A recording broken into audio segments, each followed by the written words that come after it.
Hello, everyone. Today we are coming to you with some positive content, comparing Smite 1 with Smite 2. So there will be clips from both Smite 1 and Smite 2, starting with Smite 1 because it was a predecessor, it had to walk before Smite 2 could run. And that's a pun actually from Iron Man. Getting to the point, Smite 2 has better graphics. Smite 1, although not to the same level, had better gameplay. Hear me out. The design of Smite 1, the core gameplay, although you had fewer items because you could only have about 6 items max in your build, whereas Smite 2 you have 7 items. Smite 2 is just different from what we expected. Or should I say what I expected? I can't speak for anyone else.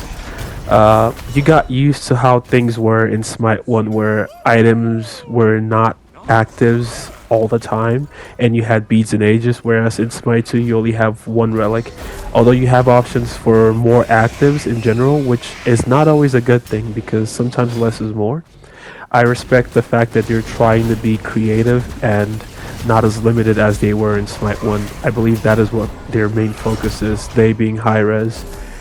And after playing a few games of my favorite characters and playing other characters, I noticed that people were still playing Smite 1, like quite a bit of people. I played for 3 days, at least 4 hours each day, and I expected a lot of people to be playing characters that are not available in Smite 2. However, I was very mistaken. They're playing characters that are available in Smite 2. In this particular game, you see Nuwa, you see Merlin, you see Medusa. In other games, people played Ra, which Ra is very limited in Smite 1. Actually, seeing that and comparing it to how he is in Smite 2 gave me a different perspective instead of just trying to rip Smite 2 a new one. At least they found a way to reinvent characters that already existed, like the aspect and Ra's aspect of thermopathy, I believe, or thermotherapy, if I'm remembering this correctly. Um, yeah, it's not as limited as Smite 1, and that in itself should be appreciated, and Hi-Rez deserves praise for that because they found their way to reinvent characters that already exist. And with that in mind, you can't just rip Smite 2 open with insults or just negative feedback, even though there are things you don't like about it. You have to look at the bright side. And one thing I do note is that I miss having two relics because sometimes when you've burned your beads and the enemy Fenrir or the enemy Hunbats is coming at you, you've got nothing, to be honest. Like maybe you can try Dreamer's Idol, but that item is very expensive. So I'm not sure if they designed it that way so there would be quicker gameplay with more people dying or what their intentions were, but going team beads as well is another option because you could just sacrifice damage for safety and end up losing anyways because you don't do enough damage. So I don't know. In this particular game, I play Cthulhu because he's not available in Smite 2. That's the main reason, and because I miss playing him. And I did really well for a tank, which is one thing I noticed. I also noticed that Prophetic in Smite 1 has 100 health in it, whereas in Smite 2 it doesn't have any health in it. And I thought that was weird. But then again, they're trying to separate health from protections. That's some of those interesting things where I think that the issue where tanks are not tanky late game could be solved by simply adding health to items that give protections. And then, despite this problem of tanks not being tanky late game, they decided to do that thing with Thieves where you can only get health from it now and no protections. So I'm like, what are supports doing now? They're not providing any protections to their players outside of maybe their abilities, like Ares too, which would give protections to his team. I guess that's useful. But besides that, like, they're not doing much for their team. And I do understand that thing about preventing people from building hybrid, whereas I've been in games where Surtur would build Thebes and then go damage. So the Thebes was just to make him a little bit tanky. And that is in Smite 1, of course. And it made me realize that, yeah, there is a reason to, there's a method to the madness. There's a reason why they're doing what they're doing. But at the same time, it's messing with the core gameplay that people are used to. And I get it. You want to appeal to the new players and retain new players so you can grow your game.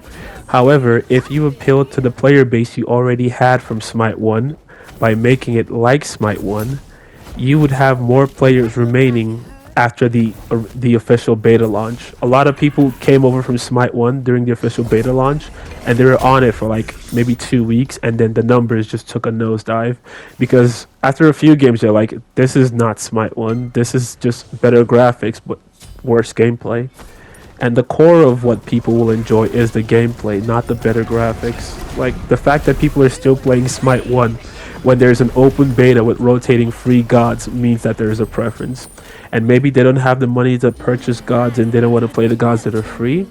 But if they're playing gods that they already have in Smite 2 or are in free rotation, but they're playing those gods in Smite 1, like playing Ra, playing Nuwa, these gods exist in Smite 2, but they're playing them in Smite 1. It shows there's a preference for the gameplay in Smite 1. So I get it. You're trying to recreate what already exists. Cool. Make something new despite not changing the core of it. They did not do that well. They made aspects which made some gods more interesting, and it made some gods not worth playing without the aspect. For example, now that Ra has an aspect, to be honest, I do not see the point of playing him without an aspect. Yes, your ult does less damage, but you can actually aim your ult. Instead of trying to ult someone and they step to the side and you're still in animation and they're just ready to fuck you up because you missed already. So, you see what I mean? Like, Mordred in particular. The infinite dashes on Mordred in Smite 2 is criminal. I don't know how many times I've tried to shoot him with a Vulcan backfire and he just moves to the side. And I'm like, now I know what Raw feels like. But yeah. And then it reminded me of certain gods that I'm not happy about in Smite 1, like Nox. To be honest, if she shows up in Smite 2, a lot of new players will lose their shit. Or they will just play her and get really good at her. It's a mixed bag. Like, she is frustrating to play against, to be honest. I'm not sure who's more frustrating, Nox or the Morrigan in Smite 2. Although Nox is not in Smite 2 yet. The Morrigan in Smite 2, where she does this thing where she has a duplicate and she's near ungankable.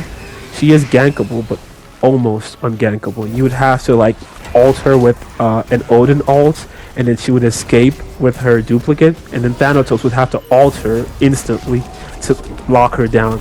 And if she has bees or Aegis, she's still gonna get away. That's just how it is. Or her teammates are just gonna come in and save her. So when Nox is actually introduced to Smite 2, a lot of people will rage quit the game, or they will just get good at her. The players who came from Smite 1 will choose to get good at her because they know how powerful she is. The new players will hate her and not want to play at all. That's the truth. Gods, I'm excited about seeing Ganesh. He's dropping very soon, and I'm excited about it. We had a Ganesh in this game too, and he was useful. He gave me a few kills, but the rest was all Cthulhu because Cthulhu is kind of my favorite guardian. And one thing I do miss about Smite 1 is the fact that a guardian character could go mostly protections with maybe one damage item and still be relevant in the game. When I play guardians right now in Smite 2, I feel almost useless. And they're not even called guardians anymore, they're called supports. Because apparently you're not supposed to be a tank, you're supposed to be a support. It's not about you, it's about helping your teammates get kills. You're like the babysitter who's gonna watch over them while they're in the early phases of the game, and then they can carry later, is how people put it. And I'm like, Smite is not a new game. You did not invent the idea of support. Calm down. Guardians are supports, and Guardians should be able to do damage. In Smite 1, they were able to do damage. They were useful. So, like, I don't get it. Mr. Know-It-All. Anyways. Gods... Sorry, I'm not trying to make a negative video. I promise there's a positive spin on this. Just watch to the end. The gods in Smite 1, essentially... If you play Bacchus in Smite 1, you go full protections and maybe one damage item. You will still feel relevant. If you play Bacchus in Smite 2, you are barely relevant. to be honest. You don't do enough damage. You die easily despite being a quote unquote guardian, although they're not calling it a guardian, despite being a support. It feels like you're just there, but you're not actually doing anything useful besides maybe CCing the enemy once every 9 seconds. And you're so squishy too. It's like, what's the point of being a support? Why not just play all mages and Hercules? I include Hercules because no matter what you're building on Hercules, you will still do an insane amount of damage. Sometimes I think Hercules is a better support than Bacchus in Smite 2, and I will stand by that because he has the crowd control appeal with two crowd control abilities, his pull and his knockback or his dash, whereas Bacchus, 90% of the time you're missing your knockup, and then the rest of it, your burp is gonna stop them towards the end. So a lot of times people wait till like halfway through the burp and dash, and then you don't get to stun them. So Hercules will peel better for you, and with the mushroom, he can heal as well every 60 seconds. Like, and then Baron Samedi, I've made videos about him being terrible. I know. I get that Hi-Rez is trying to maybe reduce the amount of crowd control he does so new players don't feel frustrated playing against him. However, Baron Samedi is a mage who's supposed to be a support as well if people want to play him in the duo lane.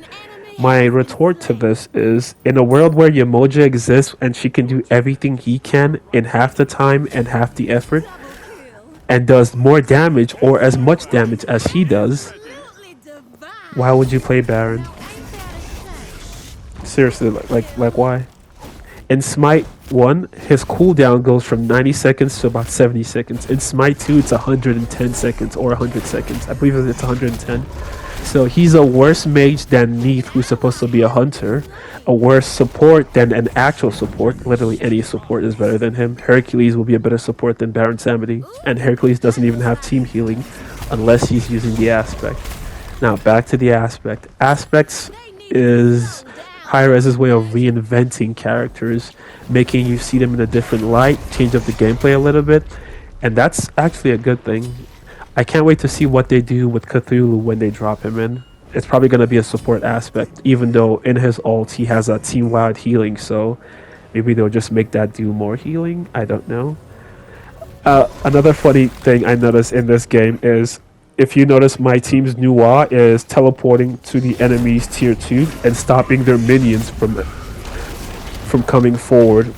Essentially, she is halting their progress without them knowing behind enemy lines. And I thought to myself, I don't think you can pull that off in Smite 2. Like, that is the cheesiest, most devious thing ever. And to the best of my knowledge, no one on our team was on comms. This is just a bunch of randoms on Smite 1 completely destroying the enemy with 4 guardians and a mage. You cannot do this in Smite 2 Conquest. I guarantee it would not work. Like, you could build damage on Athena, damage on Bacchus. It will not go this well. No matter what. And the enemy team had a Nox. The fact that we pulled this off, it felt really good. It felt satisfying. And that's because you can rely on certain things without having to push extra buttons. Another thing I want to bring up with this extra buttons talk is that I'm a console player. I am not playing Smite on PC, and on console there's a limited amount of buttons you can even have to have like relics or activate certain abilities, if I can speak. Sorry for the stutter. And the thing is, in Smite 2 they have more actives than Smite 1, to be honest. Like, you can have up to 3 actives and then you have your relic. Now this might sound lazy, but after a long day at work or after classes, I don't want to do anything difficult. The whole point of playing the game is to unwind. Like, play a fun game, maybe casuals, if you're lucky, team up, and then go to bed. I do not want to play something that makes me have to focus and remember, oh yeah, I need to press this active that's R3 L1, and I'm like in the middle of getting stunned by a Thor wall, and then his hammer goes through, and then Hunbat's ults me. I'm trying to push extra actives, whereas you could simply have 2 relics and have Contagion kick in the second Thor just walls me. I miss having abilities that kicked in, or items that kicked in the second something happened. It made the game feel interactive. For example, If I ult as Cthulhu, once the ult is over, I could count on Pridwin to kick in. Instant bubble, so I'm like, I'm not getting blown up as soon as my ult is over. Whereas in in Smite 2, I would have to push buttons, and because I'm on a console, the buttons are in the weirdest places. For example, L2, R3, unless I'm focusing and looking at the controller, I would not even know what those are. That's the truth. So console players, they're going to be better at Smite 1 than Smite 2. That already puts them at a disadvantage. And after they realize this, they're not going to want to play Smite 2 because they know that already they're at a disadvantage and the game is built in a way where successive crowd control would essentially give you the game. This first match in Smite 1 is proof of that. And Smite 2 is built off of Smite 1. The team with the highest amount of crowd control and cooldown will win the game. Because you can just CC chain. I drop my puddle, they're essentially trapped in it. Ganesh goes in, silences them. While that's going on, Nua's doing her thing, Sylvanas is doing his thing. And then if they get out of that, Sylvanas pulls them back. So we just keep stunning, CCing them, crowd controlling them to the point where they can't even play the game. In Smite 2, the same thing happens. Hercules, especially Hercules, his pull into his dash, into a Nuwa stun, into a Baka's knockup. Whoever has the most crowd control wins Smite. That's just how it is. You learned that from Smite 1. And if you're playing on console and you've used your beads and you're still getting CC'd and you have to push your team-wide beads, the one with cooldown, and it's your third active item, now it says push R2, L3, and I'm like, oh wait, I need to look at my controller to figure out what those buttons are. Oh, too late, I'm already dead. Because they put them in the weirdest places ever. I get that you're trying to create more options and recreate the game, but sometimes it's okay to have less. Less is more sometimes. Less actives is more. They dropped a new version of Contagion where you have to use it as an active again. I'm like, why can't you just let it kick in automatically like in Smite 1 when Thor walls me? Now Thor's walled me, he has a lot of lifesteal. I'm trying to push the buttons to use Contagion on him, and I'm already dead because he's an assassin and does 1,000,000,000 damage. Do you see the problem? Do you see the disconnect? Your intentions are good. However, the execution is not great. I'm not saying it's bad. It could be better, is what I'm saying. You could hate my opinion, but I'm a casual player in console, and if you're trying to get more casual players on console, they will run into the exact same problem. And just like before, when you first launch a new god, a lot of players are going to come in 2-3 weeks later. They're all going to go away. Why? Because of the problems I'm talking about right now. Ignore it, but when it happens, you'll know why it happened. In this particular game, I just wanted to explore Cthulhu's limits, and like I said, I mostly went tanky with one damage item, and which is Curse Weaver. I'm not counting the starter because it only gave like what 20 intelligence, 20 magical power. I'm sorry, coming back from Smite 2 into Smite 1 is weird. And then yeah, I was mostly tanky and I got a lot of kills. Maybe out of all 18 kills, I think I ended with 19 kills. Out of all 19 kills, maybe 3 were support from Ganesh. The rest of it was all Cthulhu. And yeah, he's like the example guardian with a lot of abilities, which is why I played him. I just miss feeling relevant and tanky. Like, look at my health bar, look at my protections. Why can't Smite 2 be like this? What is stopping you? Look at Contagion kicking in instantly. And I didn't have to push another button on controller. Like, this is what people liked about it. And the fact that most of the core gamers from Smite 1 who went over to Smite 2 left after seeing like a few weeks of gameplay tells you that the console gamers are not going to enjoy this game as much. Yes, you have quite a bit of console gamers right now. Your numbers will show that. Give it a few weeks, it'll change. I promise. Anyone who started from Smite 1 will lose interest after a few weeks because there's just way more buttons to push. And after a long day, you're not going to want to play a Conquest game with 3 actives. you're gonna play maybe Arena, which is probably where you're seeing most of the gameplay in Smite 2, if you're being honest, because not everyone plays Conquest. The people who play Conquest are more PC gamers than console players. That is the truth. And you can fact check me and you can correct me if I'm wrong in the comments.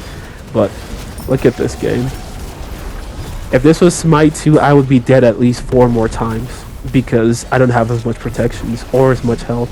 Whereas I went full tank, healing my team as a support and a guardian and still did damage. I was relevant throughout the entirety of the game, not just at the start and falling off at the bottom. Yeah, I fell off a little bit, but like, I still healed a lot. I did a lot. I did a lot of damage. I got a lot of kills. And there's nothing wrong with supports getting kills. They're support characters. Doesn't mean that their life revolves around you. Like, you're not the center of the universe. A carry is not the center of the universe. He's supposed to carry late game, but he's just another character. And if your team is good, there's nothing wrong with the Cthulhu carry. As in this video, 19 and 2. So yeah. Show me a Guardian doing this in Smite 2. Carrying late game with a full tank build and 1 damage item. It's not gonna happen. And this is what people miss about Smite 1. This is what I missed about Smite 1. And yeah, that brings me to the end of the rant. Smite 2 is good. It has room to grow. It's just a beta. My suggestion is just for 2 or 3 weeks, make items exactly like Smite 1. Make Prophetic have health. Make Pridman kick in right after your ult. Make Contagion kick in after you're CC'd. It's in beta phase, so this is the perfect time to test things, because it's beta. Test out having things like Smite 1 with the better graphics and see how well you retain people. And I promise you, you will keep more players this way. And if it doesn't work, after 3 weeks, you can change it back. That's the whole point of beta. Look at that. Pentakill on Cthulhu Guardian with 1 damage item. Show me a Guardian or support doing this in Smite 2 with mostly tank build, like full protections and 1 damage item and carrying. You will not see it. This is what I like about Smite 1. Only having 2 actives, everything else kicked in automatically. I did not want to push 10 different buttons for 3 actives on a controller because then I have to look at my controller while I'm being CC'd to death. So your 3 active system on controller, it doesn't work. At least it doesn't work for me, pal. Most of your players on Conquest are PC gamers. I already know that. Arena is your best shot.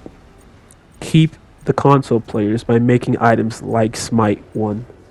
And then I'm going to post a Smite 2 video along with this too.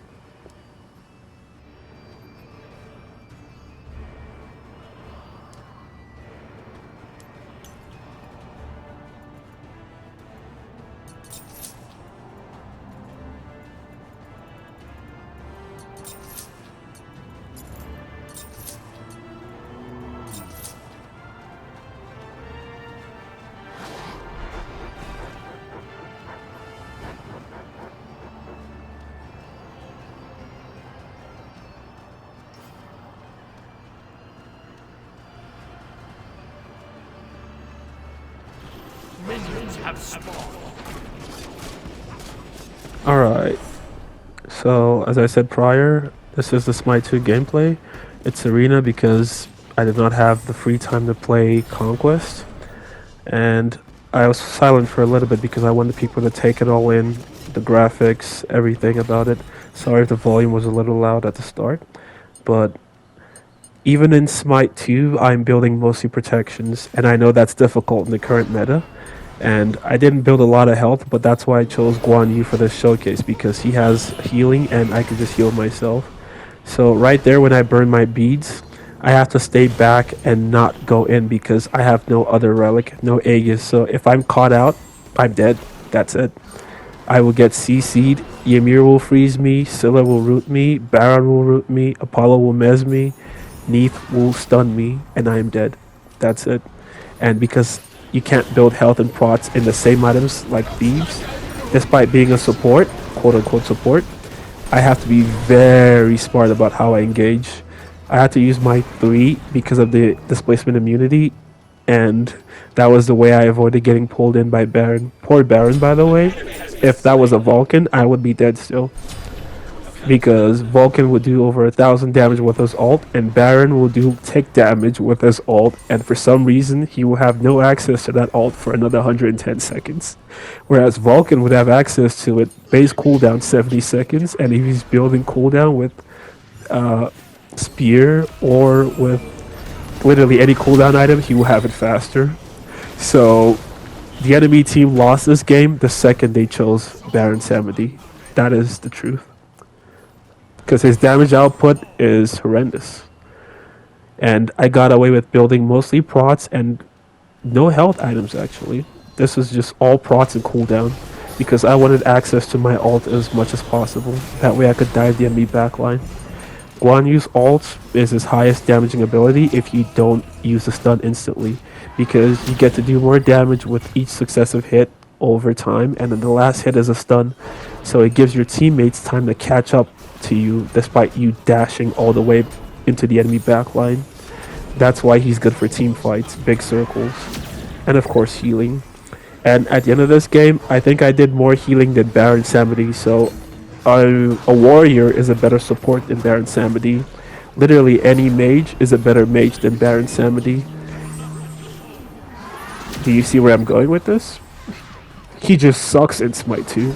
This is one of my favorite characters in Smite 1, and he absolutely sucks in Smite 2. Right, but that's not what this video is about. This video is about the good things in Smite 2. The graphics are better. That's it. Like, aspects are good too, to some degree, but in this particular match, I played Guan Yu without aspect because I wanted to actually be relevant. I wanted to do damage. And yeah, it was fun though. Like, don't get me wrong, I'm not hating on Smite 2, even though I'm complaining about my favorite character being gutted completely. If I could insert memes, this would be where I put in the Godfather meme that says, "Look how they massacred my boy."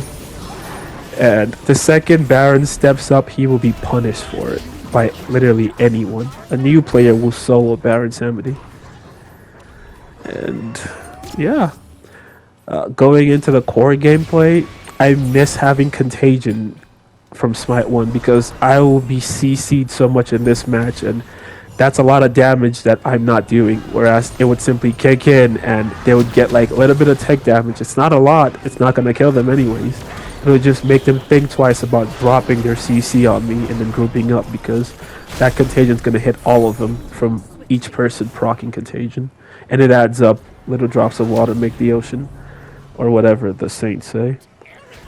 And yeah, like, even at the end of this game, I went back to Smite 1, and there are people playing more characters that are available on Smite 2 but in Smite 1. So obviously there is a preference for the gameplay. Like, if the characters are already available in Smite 2, the fact that they're still playing them in Smite 1 shows a preference. People prefer Smite 1 over Smite 2. They prefer having 2 relics and not being completely scared to go in after they've burned their beads. And I could get a team beads, but that's more buttons I have to push. In this match, I think I went only one active item because it was just easy to push L2X. If I had more actives, it'll go from L2 squared, L2X to R3 L2, and it puts the actives in the weirdest spots possible, and I'm getting CC'd and burst down. I do not have the time to look at my controller and figure out where the buttons are. And they're like, skill issue. Yes, it is a skill issue. I am a casual player. I do not play video games 24/7 during the semester because school exists, work exists. So like, this is not something I'm going to dedicate a lot of my time to. This is something I'm supposed to be doing as a hobby. I'm not going to spend a lot of time learning stuff like this when there are actual things that matter in life. When stuff is easy, like having Contagion kick in after you get CC'd, having Pridwin kick in after you ult, life is just easier and the game is a lot more fun. That is the truth. On console, that is simply the truth. I don't have to push as many buttons and the game is still fun. But you can disagree with that and add more actives and put them in the weirdest places possible and wonder why all your console players simply give up on the game after 3 weeks of trying certain characters. And then you wonder why your numbers are dwindling when literally you've been told the truth. I am not a pro player. I do not play Smite 24/7. I do not get paid to play Smite. I do not make enough off of YouTube to even consider this a side job. I do not make anything off of YouTube. It's a hobby. And it's supposed to be fun. That's the key word. And when you're getting burst down and you only have one relic and then your actives are in the weirdest places and you can't activate them fast enough because you've been CC'd 3 times in a row, it's not fun to play. That is the truth. It is not fun to play. You can give Baron a longer cooldown because you don't want him to pull people often, but just like you saw, half the time people simply walk away from it. And now he has to wait another 110 seconds, whereas if he was a Vulcan, the next 50 seconds he would ult me for another 1000 damage. The damage output on Vulcan is insane in Smite 2, and I love the character. If you check my YouTube videos, I've posted more more Vulcan gameplay than any other character, because he is just a lot of fun in Smite 2. Like having 3 turrets, that's awesome. That's an improvement from Smite 1. That is great. And if you watch, you would notice that I have 0 active items besides maybe beads or Aegis or Shell. I do not build Dreamer's Idol. Why? Because I do not like actives on console. Most console players do not like actives. It's just more buttons you have to push when you could be focused on trying to land your abilities and predict where the enemy is going to and drop your ult there. And when you predict it properly, it is the highest release of serotonin. Ulting as Vulcan from the middle of the lane and getting the enemy before they enter their fountain is so satisfying because you do like 2000 damage and you can do it again in like 60 seconds, unlike some mages who have to wait an eternity to use their ult again and still do very little damage. So currently, unless I'm mistaken, Vulcan has a high amount of damage output and he is quite dependable. He's not like Ra where like his damage is not dependable, like in the sense that sometimes he hits it and he does a lot of damage, other times he doesn't hit it and that's just a lot of damage lost. Vulcan with 3 turrets placed evenly across the map has a lot of pressure because the enemy team cannot just dive you, and then he has his ult. Even if they do dive, they're getting punished for it. So it's just one of those things. Get out of there. I have no mana. I have no mana. Sorry if this video came out as negative. I did my best to be positive and share my points in a way that would be easily understood and in a way that will be true to what I'm trying to say. Smite 2 is good. It has better graphics. Smite 1 has better gameplay. Despite the better graphics in Smite 2, honestly, after playing Smite 1 for a while, I kind of prefer playing Smite 1. No offense to anyone. Good job to the dev team. Thank you for aspects. Thank you for trying. Keep it going. And take notes.